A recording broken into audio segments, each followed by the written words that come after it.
কালো কুচকুচে পাঙ্গাস মাছের চামড়া হয়ে যাবে ধবধবে সাদা এক নিমিষেই। চলুন আপনাদেরকে একটা টিপস অ্যান্ড ট্রিক্স শিখিয়ে দিই, সেই সঙ্গে এমন এক রেসিপি শেয়ার করব যেটা আপনি রেস্টুরেন্টে গিয়ে খুব চড়া দামে কিনে খান অথচ জানেনই না কী দিয়ে তৈরি হয়েছে। আজকে এই রেসিপি শিখে নিলে আপনিও কিন্তু বাসায় এই কালো কুচকুচে ময়লাটা একদম সহজে তুলে নিতে পারবেন। গোপন রেসিপি আর গোপন থাকলো না, সবাইকে শিখিয়ে দিলাম কিভাবে পাঙ্গাস মাছের উপরের কালো চামড়া একদম ধবধবে সাদা করে নিতে পারেন। দেখলেন তো, হালকা কুসুম গরম পানি দিয়ে জালি দিয়ে একটু ডলা দিলেই কিন্তু উপরের কালো ময়লা নিমিশেই চলে যাবে। এখন আমি বানাবো এমন এক নাস্তার আইটেম যা খেতে আপনারা ভীষণ পছন্দ করবেন। অনেক বাচ্চারাই আছে মাছ খেতে চায় না, তাদেরকে কিন্তু চুপি চুপি এই রেসিপি করে খাইয়ে দিতে পারেন, বুঝতেই পারবে না কী দিয়ে তৈরি হয়েছে। মাছ খেয়ে বুঝবে মনে হবে যে মাংস খাচ্ছি, কারণ এর মধ্যে এরকম জাদুকরি কিছু মশলা থাকবে।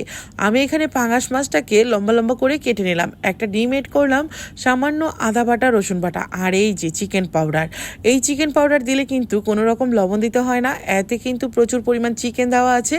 আর এটা যখন আপনি এখানে অ্যাড করবেন, চিকেনের যে স্মেল সেটা কিন্তু পুরো রেসিপিতে ভরপুর থাকবে, তাই কিন্তু বাচ্চারা বুঝতেই পারবে না এটা কি মাছ দিয়ে তৈরি নাকি চিকেন দিয়ে তৈরি।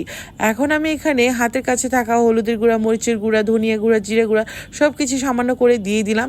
এখন খুব ভালো করে ম্যারিনেট করে নিচ্ছি। মাখানোর পর কিছুক্ষণ রেখে দিতে হয়, তো আমি আজকে আর রাখবো না, সরাসরি বানিয়ে নিচ্ছি। এক ফালি লেবুর রসও কিন্তু দিয়েছি। এখানে আমি নিয়েছি কর্নফ্লাওয়ার হাফ কাপ পরিমাণ, আমি লাল আটাটা নিয়েছি যেহেতু আমি লাল আটাটা ইউজ করি সবসময়। তো এখানে লাল আটা নিয়েছি হাফ কাপ পরিমাণ, চিকেন পাউডার নিয়েছি 1 টিস্পুন পরিমাণ, হলুদের গুঁড়া, মরিচের গুঁড়া, ধনিয়া গুঁড়া এগুলোও কিন্তু অল্প অল্প করে এখানে দিতে পারেন। তো যেহেতু চিকেন পাউডার অ্যাড করেছি, আমি এত সেত মশলা আর অ্যাড করলাম না। চিকেন পাউডার তো একাই 100, এর যে স্মেল মানে চিকেনের স্মেলে ভরপুর থাকবে, আরও অন্যান্য যে মশলাগুলো এর সাথে থাকে ওগুলো খেতে কিন্তু অসাধারণ একটা নাস্তা তৈরি হয়।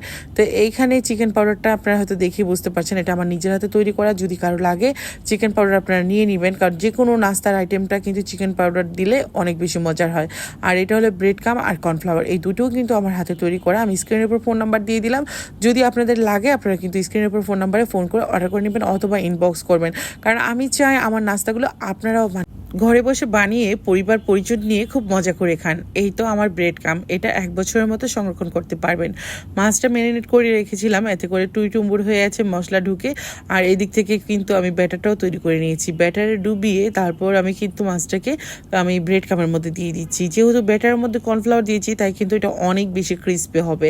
আমাদের কর্নফ্লাওয়ারটা দিয়ে কিন্তু আপনি যে কোনো টাইপের স্যুপ রান্না করতে পারবেন, নুডলস যদি স্যুপ রান্না করেন তাহলে কিন্তু সেখানে অ্যাড করতে পারবেন। যে কোনো খাবারকে ক্রিস্পি করার জন্য 2-1 চামচ কর্নফ্লাওয়ার দিয়ে দিলে এটা অনেক বেশি ক্রিস্পি হয়। কর্নফ্লাওয়ারের অনেক ব্যবহার, চাইনিজ মানে যদি সবজিটা রান্না করতে চান সেখানেও কিন্তু আপনার কর্নফ্লাওয়ার লাগবে।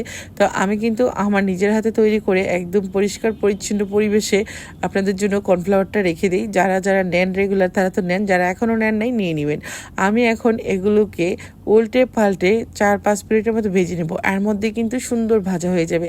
এটা এত বেশি ক্রিস্পি হবে, টেবিলের উপর 4-5 ঘন্টা কিন্তু এরকম ক্রিস্পি থাকবে, যেহেতু ভেতরের প্রলেপের মধ্যে আমি কর্নফ্লাওয়ার দিয়েছি। তো দেখে হয়তো বুঝতে পেরেছেন, এরকম একটা ডিশ যখন আপনি বাইরে থেকে কিনে খাবেন মিনিমাম আপনাকে 1000-1200 টাকা গুনতে হবে, আর ঘরে থাকা পড়ে থাকা পাঙ্গাস মাছ দিয়ে আপনি বানিয়ে নিতে পারবেন। কেমন লেগেছে?